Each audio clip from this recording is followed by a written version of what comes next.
Is a stronger sense in the different regions of this province of local culture, a sense that the way people speak is not something to be ashamed of, but something to be very proud of, that it's Look at a word like touting, which is really common in Newfoundland English. Where do you find that word? Does everybody in Newfoundland understand it, or is it? In 1972, when I started doing research on dialect variation in the province, this produced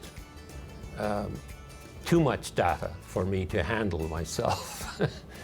And I'm very, very grateful to Sandra Clark and Philip Hiscock and Bob Hollett for taking up the slack. So when Harold Paddock retired in 2002, that data had not been exploited, and several of us at Memorial decided that it would be a real shame. It would be such a loss to the cultural heritage of the province if we just let that disappear. Besides that, in the intervening years, new technology would enable us to put this information online. What DELS was able to do was take our basic ideas and turn that into something that was user-friendly, that was intelligible, I think, to ordinary people, not just to a bunch of linguistic scholars. The atlas is set up running on top of Google Maps. On the left-hand side of the screen, there are three choices. These represent the three bodies within the atlas: the grammatical, the phonological, and the words, the vocabulary. At the bottom, you can see that every time you log on, a featured word comes up. And if in fact you click on that word, you'll be able to see what it means and where you find it in Newfoundland and Labrador. An important word where I came from, scroff. So if somebody got into your berry patch and picked your berries before you had a chance to do so, you would say they left nothing behind but the scroff. You could even apply it to people where I came from. You could say Newfoundlanders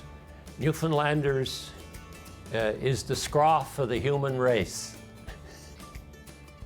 We decided that if you clicked on a community to look at a particular feature, say H insertion in Hoven, for example, you'd actually hear somebody say that.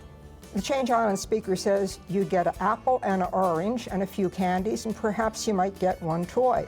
So he's going to say, or she's going to say, orange. You get an apple and orange and a few candies, and perhaps you might get one toy. It would probably be something like bake apple, because bake apple, people argue over it all the time. Oh, it comes from the color. It looks just like baked apple, or it tastes just like baked apple, which I've never understood. And it doesn't taste like that at all. DELS also devised 3 games. And these games, of course, if you're not familiar with Newfoundland English, should certainly help familiarize you with it. One of them, called word jigging, is kind of like just a puzzle and sort of thing where words are put up on screen and you're timed for how quickly you can figure out which Newfoundland word it is.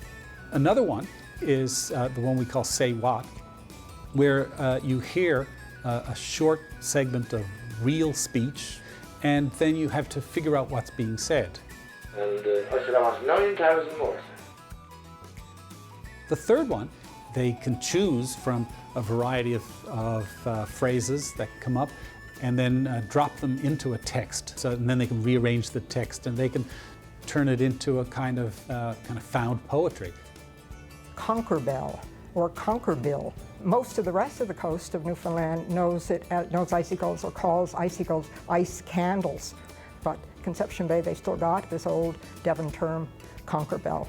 Oh, well, I hope that it will be used indefinitely, not just by interested citizens of the province, but of the rest of Canada, and of course dialectologists and linguists around the world, and all kinds of specialists too, geographers, historians, social historians, criminologists even.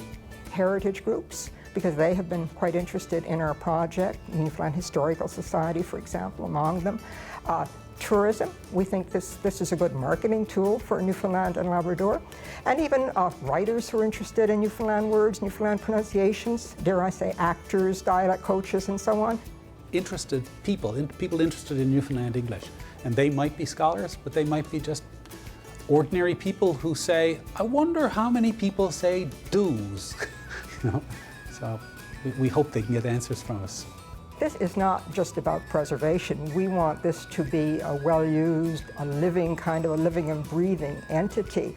Any user of the atlas can comment on features. They can fill out a form and send us examples of features that they use in their areas. They can talk to one another. And so we're hoping to establish a community almost of online users. And perhaps even more importantly, they can contest it. They can say, no, we don't say that. Certainly not in 2013. You know, perhaps, you know, our grandfathers said that, you know, but we say this. And we're really looking forward to that kind of interaction and that kind of enthusiasm from local people as they become interested really in documenting their own regional culture, the culture that they can be and should be very proud of.